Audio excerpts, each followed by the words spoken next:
Sir, आपका कुछ closing note ऐसा जो हम हमारे म्यूचुअल फंड डिस्ट्रीब्यूटर्स को आज बता पाए?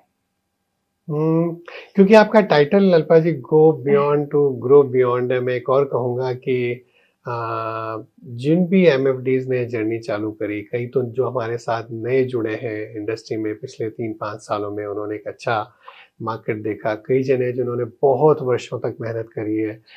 मैं देश के कोने कोने में जब म्यूचुअल फंड डिस्ट्रीब्यूटर्स को मिलता हूँ जिन्होंने 30-40 साल पहले, जब वो पोस्टल सेविंग्स इंश्योरेंस वगैरह करते थे, early days of mutual funds में उन्होंने मेहनत करी और आज जोड़ जोड़ के पावर ऑफ कंपाउंडिंग से उनका एक एयूएम बना।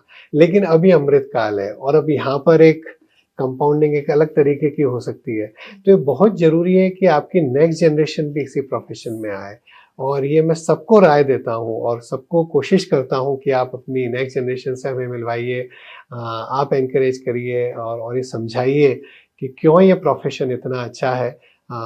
एमफी में हमने एक बड़ी अच्छी कैंपेन चलाई थी, करें शुरू।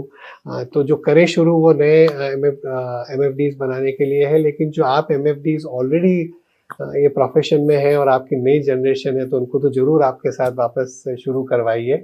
और over a period of time मुझे लगता है कि धीरे धीरे किस तरह से, जैसे जो आपने वर्ड्स यूज़ करे थे कोई और कॉन्टेक्स्ट में, डिग्निटी है, प्रोफेशनलिज्म है और एक रेस्पेक्ट इस प्रोफेशन की बढ़ती रहेगी, क्योंकि आप सही तरीका बताएंगे इन्वेस्टर्स को वेल्थ क्रिएट करने का।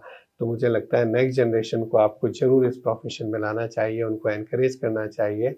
और मेरे ख्याल में ये आपके प्रोफेशन के लिए भी और आपके बिजनेस के लिए भी बहुत अच्छा है और उनके भविष्य के लिए तो बहुत ही अच्छा है।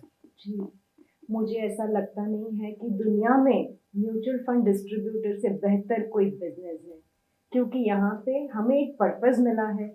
हम काफ़ी लोगों का भला सोच सकते हैं, कर सकते हैं, एग्जीक्यूशन भी हम अच्छी तरह से उनको करके उनके ड्रीम्स गोल्स को अचीव करवा सकते हैं। ट्रस्ट मी, सबसे पहले अगर आपको अपनी नेक्स्ट जनरेशन को ये बिजनेस में लाना है तो खुद बहुत खुशी से ये पॉजिटिव वाइब्स क्रिएट करनी पड़ेगी कि आप जो ये काम कर रहे हो उससे बेहतर कोई बिजनेस इस दुनिया में नहीं है। अगर आप पॉजिटिव रहेंगे तो आपके नेक्स्ट जनरेशन जरूर आपके बिजनेस में आएंगे। ये बिल्कुल सही कहा अल्पा जी आपने, और good that you notice the hour जिंदगी के लिए SIP and investor education initiative कि हर चीज जीवन में एसआईपी की भांति है, धीरे धीरे बढ़ना, धीरे धीरे सीखना। छोटे बच्चे से भी जब बड़े बनते हैं तो छोटी छोटी चीज़ें धीरे धीरे सीख करके हम बड़े बनते हैं। तो पूरी ज़िंदगी एक एसआईपी है, तो वो एसआईपी की आदत रखना।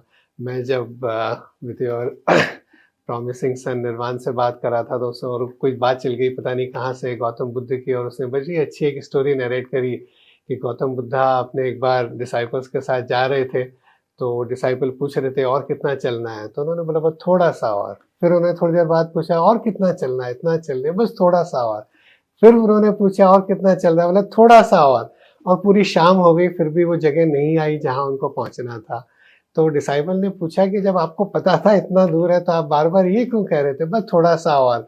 तो बोले अगर मैं आपको पहले बता देता कि इतना दूर है, हमें शाम तक चलना है, तो शायद आप इतना एफर्ट नहीं डालते, आप थक जाते कहीं ना कहीं, एक थकान पहले से ही आ जाती।